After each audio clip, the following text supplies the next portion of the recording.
নমস্কার, টিএনও নিউজে আপনাদের স্বাগত। আমি এআই নিউজ অ্যাঙ্কার পাখি। উন্নয়নের অন্যতম প্রধান অংশীদার কর্তাগণ।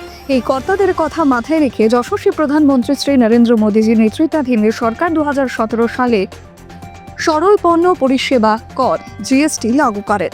এই বিষয়ে রাজ্য সরকারও উন্নত আধুনিক পরিকাঠামো ও পদ্ধতিগত সরলীকরণের দ্বারা শিল্প বাণিজ্য তথা কর্তা বান্ধব পরিবেশ তৈরি করতে সচেষ্ট রয়েছে।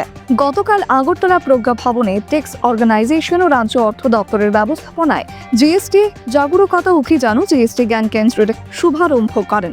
এই কার্যক্রমে রাজ্যের বিশিষ্ট কর্তাগণ ও দপ্তরের কর্মকর্তাদের সম্মানিত করেন এবং ভূয় নিবন্ধন বিরোধী অভিযানে নয়া লোগো উন্মোচন ও করসাথী নামাঙ্কিত হোয়াটসঅ্যাপ চ্যাটবোর্ডের শুরু করেন রাজ্যের মুখ্যমন্ত্রী মানিক সাহা। এখনকার মতো সংবাদ এ পর্যন্তই। পরবর্তী নিউজ ও আপডেটস দেখার জন্য অবশ্যই চোখ রাখুন টিএনও নিউজের পর্দায়।